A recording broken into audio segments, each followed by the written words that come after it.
रे राम नाम, राम नाम, राम नाम जपना पराया माल अपना, पराया माल अपना हो। ओ राम नाम जपना रे राम नाम जपना पराया माल अपना हो। ओए राम नाम जपना रे राम नाम जपना पराया माल अपना हो। 1965 की फिल्म का अभी आपने एक गाना सुना जिसका अर्थ भी आप समझ ही गए होंगे कि राम राम जपना और पराया माल अपना।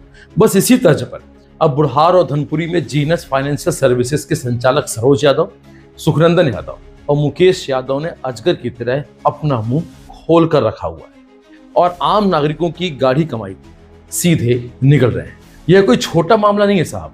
सूत्र बताते हैं कि पैसा डबल करने की योजना बनाने वाले तीनों मास्टरमाइंड खिलाड़ियों ने लगभग 250 करोड़ से ज्यादा का लोगों को चूना लगाया है और जो बेचारे ठगी के शिकार हुए वो लोगों ने बुढ़ार थाने में एफआईआर तो दर्ज करवा दी और एफआईआर होते ही शानदार सेटिंग से वो फरार भी करवा दिए गए। इनकी इस कारगुजारी में कुछ लोग ऐसे भी हैं जिन्हें निवेशकों की कोई चिंता भी नहीं, बल्कि जो इन ठगी करने वालों को सहानुभूति देके कह रहे हैं कि चिंता मत करो, मैं हूं ना।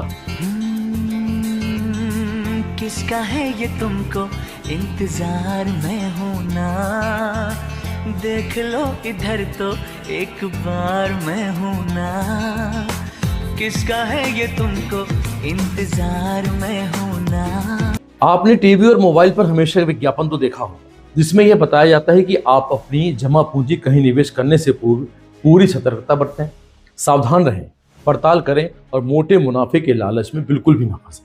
लेकिन ऐसे मामले सामने आ ही जाते हैं जहां पढ़े लिखे शिक्षित होशियार लोग भी इन ठगों के जाल में फंसकर मोटे मुनाफे का लालच देकर यह धोखेबाज जिंदगी भर की जमा पूंजी ऐंठ लेते हैं और जब तक शिकायत होती है तब तक इतनी देर हो चुकी होती है कि लोगों के लाखों करोड़ों रुपए डूबने की कगार में होते हैं। कुछ ऐसा ही एक मामला शहडोल जिले की कोयलांचल नगरी बुढ़ार से सामने आया, जहां 5 वर्षों में पैसा दुगना करने के साथ ही प्रतिमाह लगभग मोटा ब्याज देने का लालच देकर एक कंपनी के द्वारा बड़े गोलमाल करने का आरोप लगा है और शिकायत के लंबे अंतराल के बाद उक्त कंपनी के कर्ता धर्ताओं पर एफआईआर भी दर्ज कर ली गई। तो चलिए आपको तफ्तीश से यह पूरा मामला और इस कंपनी के बारे में बताते हैं।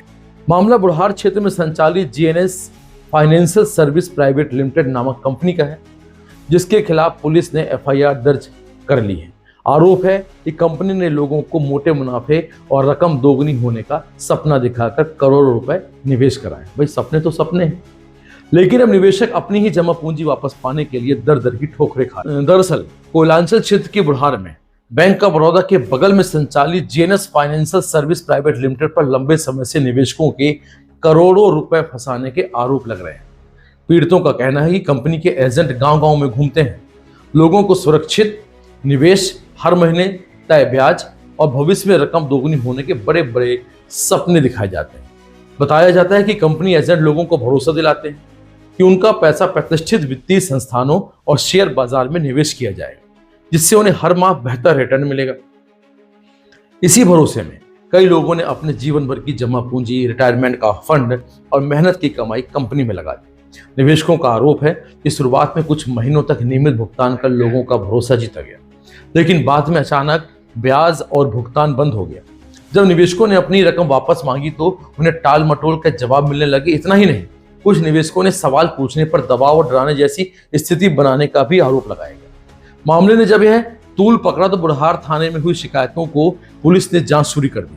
पुलिस जांच में प्रथम दृष्टया कई चौंकाने वाले तथ्य भी सामने आए और यह बात भी कही जा रही है कि आरोप है कि कंपनी से जुड़े कुछ लोगों के द्वारा कथित रूप से ग्राहकों की अनुमति के बिना डीमैट खातों में ट्रेडिंग की जा रही है। शिकायतों में यह भी कहा गया है कि ग्राहकों को निवेश संबंधी पूरी जानकारी नहीं दी गई और ज्यादा मुनाफे का लालच देकर पैसा निवेश कराया गया। यहां तक कि ग्राहकों के ईमेल और ट्रेड कंफर्मेशन प्रक्रिया के इस्तेमाल को लेकर भी गंभीर सवाल खड़े हुए हैं। गोपालपुर करकटी रोड निवासी एक निवेशक ने गंभीर आरोप लगाते हुए पुलिस अधीक्षक को शिकायत भी की थी। शिकायतकर्ता का कहना है कि उन्होंने अपने परिवार के साथ मिलकर लगभग 30 लाख रुपए भी निवेश किए थे। बदले में हर महीने ब्याज, परिवार के सदस्य को नौकरी और सुरक्षित निवेश का भरोसा दिया गया था। लेकिन बाद में ऐप में दिखाई जा रही रकम और वास्तविक डीमैट खाते में भारी अंतर सामने आया।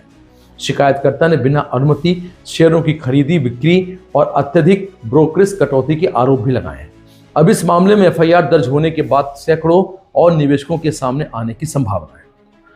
हमारे सूत्र भी बताते हैं कि पूरे कोयलांचल क्षेत्र में करीब ऐसे 1200 से अधिक लोगों ने कंपनी में निवेश किया था और कथित निवेश राशि सैकड़ों करोड़, लगभग 200 से 250 करोड़ के ऊपर भी पहुंच सकती है। सूत्र भी बताते हैं कि निवेश के लिए बाकायदा एजेंट नियुक्त किए गए थे, जिन्हें निवेश कराने पर मोटा कमीशन दिया जाता था।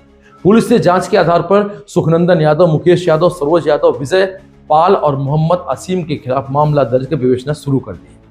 आरोपियों पर भारतीय न्याय संहिता यानी कि बीएनएस की धारा 318(4) के तहत धोखाधड़ी का मामला और धारा 61(2) के तहत साझा आपराधिक मंशा से अपराध करने के आरोप में प्रकरण दर्ज किया गया है।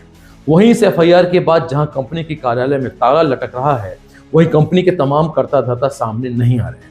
एक तरफ जहां पुलिस इनकी तलाश में जुटी है, दूसरी तरफ इस कंपनी से जुड़े बिचौलियों के द्वारा निवेशकों से संपर्क कर मैनेजमेंट कर मामले पर पर्दा डालने के प्रयास भी किए जा रहे हैं। वहीं दूसरी तरफ करीब 1 महीने से शिकायतों और थाने के चक्कर काट रहे निवेशकों के लिए एफआईआर दर्ज होना राहत की खबर है। लेकिन बड़ा सवाल अब भी यह है कि क्या निवेशकों की फंसी रकम वापस मिल जाएगी और क्या जांच में करोड़ों के इस कथित निवेश खेल की पूरी सच्चाई सामने आएगी या नहीं आएगी। फिलहाल पुलिस जांच जारी है और पूरे मामले पर सबकी नजरें टिकी हुई है।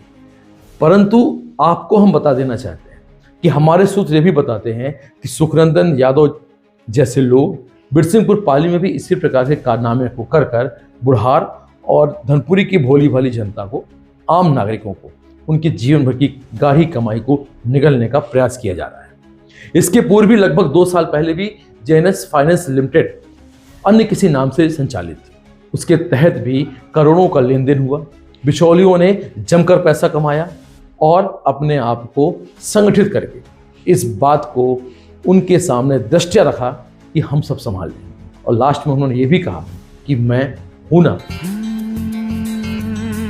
किसका है ये तुमको इंतजार में हूं ना, देख लो इधर तो एक बार मैं हूं ना। किसका है ये तुमको इंतजार में हूं ना, देख लो इधर तो एक बार मैं हूं ना।